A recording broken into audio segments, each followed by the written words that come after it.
আচ্ছা, আগের দিন আমি প্লাসেন্টা কি, প্লাসেন্টা অংশগ্রহণকারী মাতা, ভ্রূণের কলাসমূহ কোন কোন শ্রেণীতে দেখা যায়, কোন প্রাণীতে দেখা যায়, এই নিয়ে আলোচনা করেছিলাম বিস্তারিত। আজকে আমি যেটা আলোচনা করব প্লাসেন্টার প্রকারভেদ, ঠিক আছে, টাইপস অফ প্লাসেন্টা। তো এই টাইপ অফ প্লাসেন্টার শুধু একরকমভাবে নয়, বিভিন্নভাবে ভাগ করা হয়। তো বিভিন্ন বৈশিষ্ট্যের উপর ভিত্তিতে আর কি প্লাসেন্টাকে বিভিন্নভাবে ভাগ করা হয়। তো ফার্স্ট আমি যেটা বলবো যে বহির্ভ্রূণীয় কলা, আগের ক্লাসে আমি আলোচনা করেছিলাম যে ভ্রূণের যে বহির্ভ্রূণীয় বিভিন্ন কলাগুলো আছে, প্রধান 3 রকমের কলা আছে। সেই কলার উৎপত্তি অনুসারে কিভাবে আমি আজকে প্লাসেন্টাকে ভাগ করব সেটা নিয়ে আলোচনা করব ফার্স্ট। তো কি বহির্ভ্রূণীয় কলা থেকে সেই কলাগুলো যে কি অংশগ্রহণ করে প্লাসেন্টায়, আগের ভিডিওতে আমার আছে, সেটা প্লেলিস্ট থেকে দেখে নিলে খুবই ভালো হবে, না এলে ক্লাসটা বুঝতে অসুবিধা হবে। তো যাই হোক, তো বহির্ভ্রূণীয় যে কলা, সেই কলা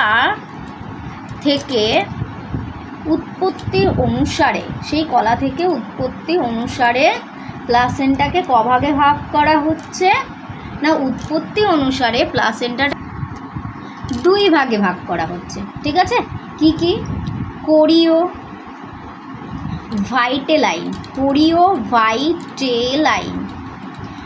ভাইটেলাইন প্লাসেন্টা। আমরা জানি যে ওই বহির্ভ্রূণীয় যে পর্দা, সেখানে কোরিয়ন, অ্যালান্টয়েস, কুসুমথলি এগুলো থাকে। তো তার মধ্যে যে কোরিও আর ভাইটেলাইন প্লাসেন্টা, তার মানে নিশ্চয়ই কোরিয়ন অংশগ্রহণ করবে। তো কি অংশগ্রহণ করবে এই প্রকার প্লাসেন্টাতে?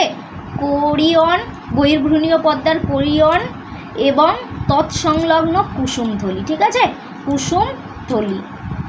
এই কোরিয়ন আর কুসুমথলি থেকে যে ভিলাই নির্গত হবে, সেই ভিলাই মাতৃজরায়ুর অন্তঃগাত্রে কি হবে?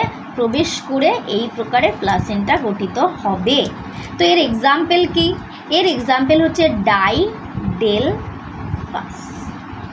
ডাইডেলফাস আর ম্যাক্রোপাস। ওকে, ডাইডেলফাস আর ম্যাক্রোপাস, এটা গেল কোরিও অ্যালান্টোইক প্লাসেন্টা। তো এর আবার 2 নাম্বার আছে, কোরিও ভাইটেলাইন গেল, এবার আসছে কোরিও অ্যালান্টোইক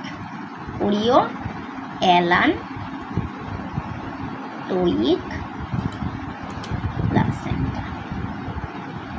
তো বুঝতেই পারছি নাম থেকে কোরিও, তাহলে কোরিয়ন আর কি অ্যালান্টয়েসের নাম আমরা আগের ক্লাসে জেনেছি। তো এই কোরিয়ন আর অ্যালান্টয়েস নামক যে বহির্ভ্রূণীয় পর্দা, সেই বহির্ভ্রূণীয় পর্দার এই যে 2 যে কোরিয়ন আর অ্যালান্টয়েস পর্দা, এদের থেকে উৎপন্ন ভিলাই কি হবে? মাতৃজরায়ুর অন্তঃগাত্রে প্রবেশ করবে, ঠিক আছে, মাতৃজরায়ুর অন্তঃগাত্রে প্রবেশ করে যে প্লাসেন্টা তৈরি করবে, তাই প্রকারের প্লাসেন্টা, তাই না? এই প্রকারের প্লাসেন্টাকে প্রকৃত প্লাসেন্টা বলা হয়, ঠিক আছে। এই প্রকারের প্লাসেন্টাকে কি বলা হয়? প্রকৃত প্লাসেন্টা। তাহলে এই প্রকারের প্লাসেন্টা কোন কোন এক্সাম্পল কোথায় কোথায় দেখা যায়? তো এটা বলা হয় যে ইউথেরিয়ান স্তন্যপায়ীতে, ইউথেরিয়ান শ্রেণী, ইনফ্রোশ্রেণীতে যে পাওয়া যায়, সেটা আগের ক্লাসে বলা আছে। তো এই ইউথেরিয়ান স্তন্যপায়ীতে দেখা যায়। এছাড়া কিছু মার্সুপিয়ালের ক্ষেত্রেও দেখা যায়। কি মার্সুপিয়াল? তো সেগুলো কি এক্সাম্পল?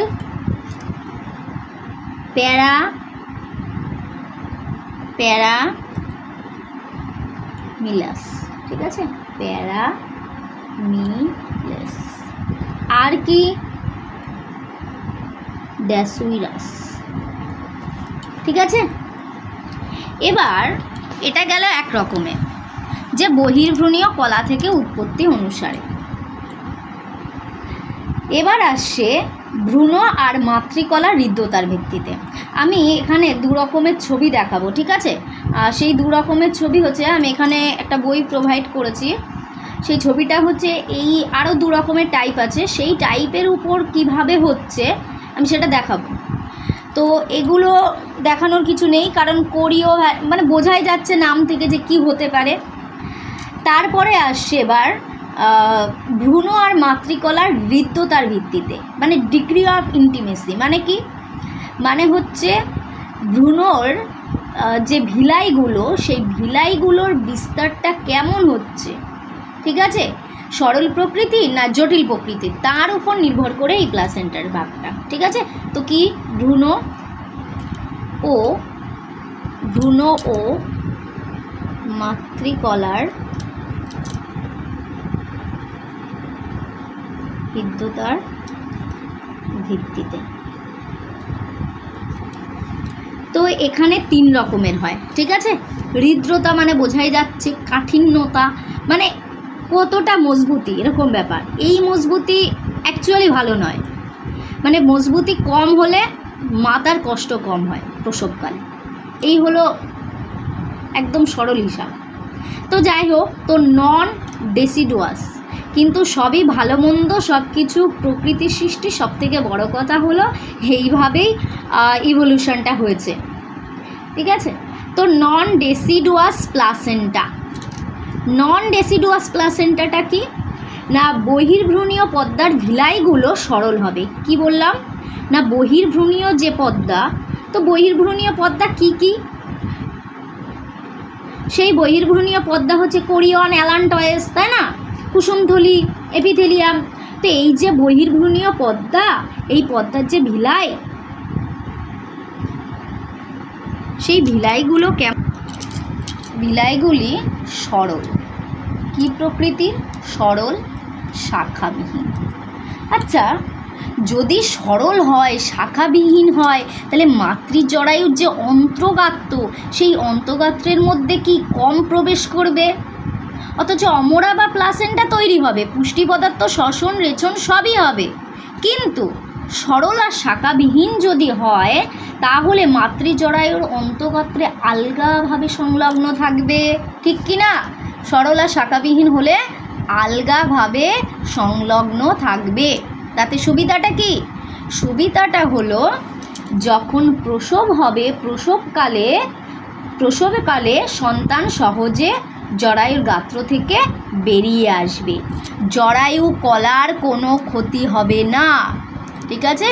মাতা কম কষ্ট পাবে, জরায়ু কলার কোনো ক্ষতি হবে না, জরায়ু কলার কোনো ক্ষতি হবে না, মানে মাতা কম কষ্ট পাবে। তাহলে এক্সাম্পল কি? এক্সাম্পল শূকর, গরু ইত্যাদি, ঠিক আছে, শূকর, গরু ইত্যাদি। এদের দেখা যায় সাধারণত, যেমন মানুষের ক্ষেত্রে কত মানে হসপিটাল, কত কিছু ডাক্তার, কিন্তু এদের ক্ষেত্রে দেখা যায় খুব সহজে এদের সন্তান নিজে থেকেই এমনও হয় কখনো কখনো প্রসব করে। তো এরকম হলো ব্যাপার। আচ্ছা, এবার আসছি আমরা নন ডেসিডুয়াস গেল, যেটা সরল প্রকৃতির। এবার আসছে ডেসিডুয়াস। তাহলে বোঝাই যাচ্ছে নাম থেকে ডেসিডুয়াসটা কী হবে, এই বহির্ভ্রূণীয় যে পদ্মা, সেই পদ্মাগুলো কি অপেক্ষাকৃত জটিল হবে, শাখা যুক্ত হবে, জটিল হবে, শাখা যুক্ত হবে। তাহলে মাতৃজরায়ুর অন্ত্রগাত্রে কীভাবে থাকবে? আলগাভাবে থাকবে না, দৃঢ়ভাবে থাকবে। তাহলে দৃঢ়ভাবে থাকার জন্য তাহলে প্রসবকালে জরায়ু কলা কী হবে? কিছুটা ক্ষতিগ্রস্ত হবে। জরায়ু কলা কী হবে? জরায়ু কলা ক্ষতিগ্রস্ত হবে, ঠিক আছে। রক্তপাত হবে, বেশি বেশি রক্তপাত হবে। তো পরীক্ষায় প্রশ্ন দিতে পারে যে কোন টাইপের প্লাসেন্টার ক্ষেত্রে রক্তপাত কম হবে? নন ডেসিডুয়াস। আর রক্তপাত বেশি হবে কোথায়? ডেসিডুয়াসে, কারণ দৃঢ়ভাবে থাকে, ঠিক আছে। এবার এক্সাম্পল তাহলে এদের ক্ষেত্রে কি হবে? মানুষ, বাদর, যদিও বাদরকে হসপিটালে নেওয়া হয় না, ঠিক আছে। কুকুরকেও নেওয়া হয় না, ঠিক আছে। মানুষ, বাদর, কুকুর, বিড়াল, যদিও আমরা দেখি বিড়াল, কুকুর এদের সহজেই হয়, কিন্তু তবুও। তো এগুলো এই টাইপের মধ্যে পড়ে। এবার যেটা আমরা জানবো এদের থেকে আরও খতরনাক, সেটা হচ্ছে কন্ট্রাডেসিডুয়াস। কি? কন্ট্রাডেসিডুয়াস। এই কন্ট্রাডেসিডুয়াসে কি হবে না, ভ্রূণ আর যে মাতা, এই মাতার কলার মধ্যে সংযোগটা এতটাই দৃঢ় আর এতটাই শাখাযুক্ত হবে যে, কি বললাম, জটিল শাখাযুক্ত ডেসিডুয়াসই, কিন্তু আরও জটিল। ঠিক আছে, জটিল থেকে জটিল, মানে জটিলতর, এরকম একটা ব্যাপার। শাখাযুক্ত,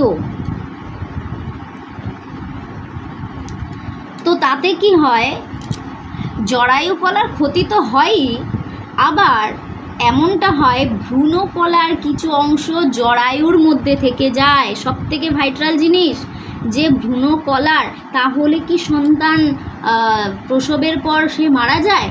না, এমনটা হয় না, কিন্তু ক্ষতিগ্রস্ত হয়। ভ্রূণ কলার কিছু অংশ জরায়ুর মধ্যে থেকে যায়। এক্সাম্পল হলো ছুঁচো। কে ছুঁচো? আমি তুমি কেউ নয়, ছুঁচো। ঠিক আছে, তো এই ছুঁচো কি? কন্ট্রাডেসিডুয়াস। এই ছুঁচো সায়েন্টিফিক নেমটা আমাদের জানা দরকার, টালপা। ঠিক আছে, জিনাসটাই জানি, টালপা, TLPA। আচ্ছা, এটা মনে রাখা না খুব সহজ। টালপা যে ছুঁচোর সায়েন্টিফিক নেম আমরা মনে রাখবো। আচ্ছা, আমরা শুনেছি না ছুঁচো কম দেখে বা দিনের বেলা দেখতে পায় না, এরকম একটা ব্যাপার। আচ্ছা, ছুঁচো যাওয়ার সময় দেখবে একটু কেমনভাবে জানো, টাল খেয়ে খেয়ে, মানে পা দিয়ে হাঁটছে তাল খেয়ে খেয়ে, মানে টাল খাই না, মানে টালমাটাল, সেই টাল খেয়ে খেয়ে পা দিয়ে হাঁটছি, তো টালপা। ঠিক আছে, আর একটা দেখা যায় ব্যান্ডিকুট। ঠিক আছে, ব্যান্ডিকুট। এটুকু হয়ে গেল। তো বহির্ভ্রূণীয় কলা থেকে উৎপত্তি অনুসারে ভ্রূণ আর মাতৃকলার হৃদ্যতার ভিত্তিতে আমরা 3 রকমের পেলাম। এবারে আসবো আমরা আরও এক প্রকার, সেটা কি? কোরিয়নের মধ্যে বা কোরিয়নে ভিলাইয়ের বিস্তার অনুসারে, কোরিয়নে ভিলাইয়ের বিস্তার অনুসারে, মানে কোরিয়ন থেকে যে ভিলাইগুলি তৈরি হবে সেগুলো কেমন টাইপের হবে? সরল টাইপের, সমভাবে বিস্তার হবে, নাকি গুচ্ছাকারে হবে, নাকি বেল্টের মতো হবে, না ডিস্কের মতো হবে, মানে প্লেটের মতো হবে, তার উপর ভিত্তি করে আবার 4 প্রকারের হয়। ঠিক আছে, তো আমরা টাইপগুলো জানবো, এটারই আমরা ওই ছবিটা দেখাবো। ঠিক আছে, টাইপগুলো দেখা যাক। প্রথমে 1 নম্বর হচ্ছে ডিফিউজড। ঠিক আছে, ডিফিউজড প্লাসেন্টা। এই ডিফিউজড প্লাসেন্টাতে কি হবে? ডিফিউজড মানে কি? ডিফিউজ করা। তো মানে হচ্ছে ডিফিউজড মানে সমানভাবে, সর্বত্র সমানভাবে ছড়িয়ে থাকবে। কি হবে এখানে? কোরিয়নের গাত্রে যে ভিলাই, সেই ভিলাইগুলি সর্বত্র সমভাবে বিস্তৃত থাকে। তো আমরা প্রত্যেকটারই উদাহরণ জানবো, উদাহরণ ছাড়া কোনো কাজ নেই। শুকর, কারণ এই উদাহরণ থেকেই প্রশ্ন তুলে দেবে যে কোনো পরীক্ষা, যে কোনো কম্পিটিটিভ এক্সাম বলো, বিশেষত এটাই SLSTর জন্য। ঠিক আছে, SLST যেটা লাইফ সায়েন্সের SLST আছে, সেখানে প্লাসেন্টার একটা বিশাল পার্ট রয়েছে। ওকে, তো শুকর, ঘোড়া, গাধা এগুলো থেকে আসে, এবং নিটের জন্য। ঠিক আছে, তো ডিফিউজড প্লাসেন্টা, ফার্স্ট হচ্ছে ডিফিউজড প্লাসেন্টা। সেকেন্ড কি না কটিলিডোনারি প্লাসেন্টা। ঠিক আছে, এই কটিলিডোনারি প্লাসেন্টাতে কি হবে না, কতগুলি গুচ্ছাকারে থাকবে, আবার ভিলাইগুলোর বাকি অংশ মসৃণ থাকবে। মানে কোরিয়নে কি হবে, কোথাও কোথাও দেখা গেল এরকম গুচ্ছাকারে আছে, ভিলাইগুলো কি আছে, ভিলাই গুচ্ছাকারে আছে, আবার কোথাও কি না মসৃণভাবে আছে, মানে নেই। তো কোথাও কি থাকবে কটিলিডোনারিতে? কোথাও গুচ্ছাকারে থাকবে, আবার কোথাও কি মসৃণভাবে থাকবে। ঠিক আছে, কোথাও মসৃণ থাকবে। সবই কিন্তু এই কোরিয়নের গাত্রে, সবই কিন্তু কোরিয়নের গাত্রে, ভিলাইগুলি ভুললে চলবে না। সবই কি কোরিয়নের গাত্রে, ভিলাইগুলি গুচ্ছাকারে থাকবে, আবার কোথাও মসৃণ থাকবে। যেমন ডিফিউজের ক্ষেত্রে সর্বত্র সমানভাবে থাকবে। এইগুলো হচ্ছে কি পয়েন্ট। আমি সব কিছু মনে রাখবো না, আমি মনে রাখবো কোনগুলো কি পয়েন্ট, নাম দিয়ে দিয়ে মনে রাখবো। যে ডিফিউজডে সমভাবে, কটিলিডোনারি গুচ্ছাকারে, কোথাও মসৃণভাবে, হয়ে গেল ব্যাস। আর এক্সাম্পল, আর তো কিছু না। তো এগুলো গরু ছাগল, আরে আমি না উদাহরণ করছি, তুমিও না, কেউ না। তো গরু ছাগল হরিণ এরা হচ্ছে কটিলিডোনারির মধ্যে পড়ে, ঠিক আছে। থার্ড হচ্ছে জোনারি, জোন, জোন থেকে এসছে জোনারি। তো এই জোনারি প্লাসেন্টা, জোনারি কি কোরিয়নের নির্দিষ্ট একটা অঞ্চল। জোন মানে কি, ZON, জোন, জোন কি অঞ্চল, তাহলে একটা নির্দিষ্ট কোনো অঞ্চলের কথা বলা হচ্ছে। সেখানে ওই অঞ্চলটাকে ঘিরে ভিলাইগুলো বেল্টের ন্যায় চক্র গঠন করবে, ঠিক আছে। এমনভাবে থাকবে যে পুরো বেল্ট, বেল্ট কেমন এমন দেখতে হয়, এরকম বেল্টের ন্যায় চক্র গঠন করে, ঠিক আছে। ভ্রূণটা যেখানে থাকে এবার বেল্টের ন্যায় চক্র গঠন করবে, ঠিক আছে। 4 নাম্বার কি, ডিস্কয়েডাল। আচ্ছা এগুলো এক্সাম্পল বলে দিই। আরে জোনারি প্লাসেন্টা, তো জোন মানে অঞ্চল, তো এখান থেকে কি হবে, জোন মানে অঞ্চল, তো ভিলাইগুলো, কোরিয়নের যে ভিলাই, সেই ভিলাইগুলো কি হবে না একটা বেল্টের মতো অংশ গঠন করবে। এক্সাম্পল কি, বিড়াল, কুকুর, হাতি, ঠিক আছে। 4 নাম্বার হচ্ছে ডিস্কয়েডাল। ডিক্স মানে কি, চাকতি, তাই তো। ডিক্স মানে কি, চাকতি, চাকরি হয়ে গেল। আর চাকরি না পেয়ে পেয়ে চাকরিই হয়ে যায়, মানুষের যা দুর্গতি, তো চাকরি হয়ে যাচ্ছে। তো চাকতি, এই চাকতিটা চাকতির মতো দেখতে হয়, মানে ভিলাইগুলো প্লেট বা চাকতির ন্যায় গঠন করবে। কি হবে, ভিলাইগুলো কেমন দেখতে হবে, সবই ভিলাই কিন্তু কোরিয়নের, সবই ভিলাইগুলো কোথাকার, কোরিয়নের, কোরিয়নের গাত্রে, ঠিক আছে, সবই কোরিয়নের গাত্রে। তো ভিলাইগুলো কেমন দেখতে হবে, চাকতির মতো দেখতে হবে, এটাই হচ্ছে ডিস্কয়েডাল। এক্সাম্পল কি কি, বাদর, আর কি উল্লুক, বাদর আর উল্লুক, হয়ে গেল। এবার আমরা ছবিগুলো, এটা হচ্ছে এই যে এটা হচ্ছে আমার যেটা বললাম ডিফিউজড প্লাসেন্টা, মানে আমরা দেখতে পাচ্ছি এই যে ভিলাইগুলো, এখানে ভিলাইগুলো সরল টাইপের, সর্বত্র সমানভাবে বিস্তৃত। কটিলিডোনারি, এই যে দেখা যাচ্ছে এই যে কোথাও কোথায় কী হচ্ছে, গুচ্ছাকারে অবস্থান করছে, তাই না, গুচ্ছাকারে অবস্থান করছে, বাকি পার্ট মসৃণ, তাহলে এটা হচ্ছে কটিলিডোনারি। আর আমরা যেটা জানলাম থার্ড, জোনারি। জোনারি হচ্ছে এই যে ভিলাইগুলো, ভিলাইটা কি হয়ে গেল, মানে বহির্গুণনী পদ্মার যে ভিলাইগুলো একটা বেল্টের মতো অবস্থান করেছে, এটা হচ্ছে জোনারি।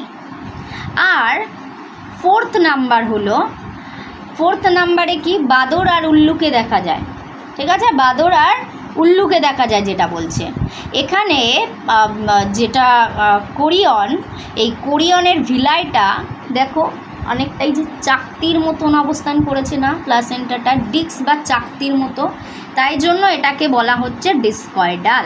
হলো, চলো নেক্সট টাইপ। এবার আসছে, এটাই হচ্ছে লাস্ট।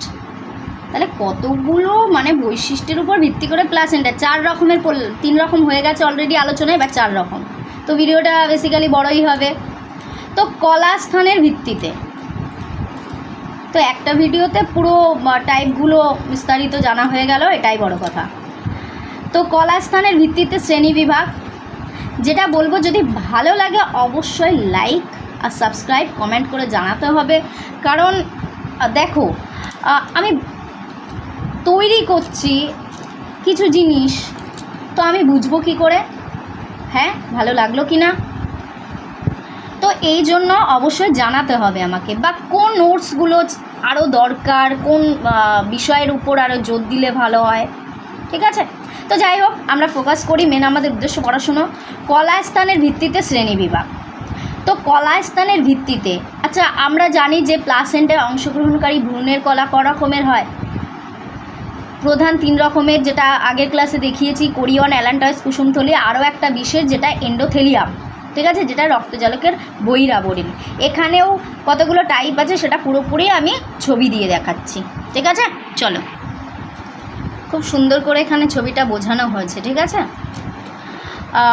ফার্স্ট যেটা এপিথেলিওকোরিয়াল, কি এপিথেলিওকোরিয়াল, যেখানে কি হচ্ছে দেখো এখানে আলাদা আলাদা করে দেখানো হয়েছে। হ্যাঁ, মাথার অংশগুলো আমরা জানি 3 রকমের হয়, এপিথেলিয়াম, মেট্রিয়াম আর এন্ডোথেলিয়াম।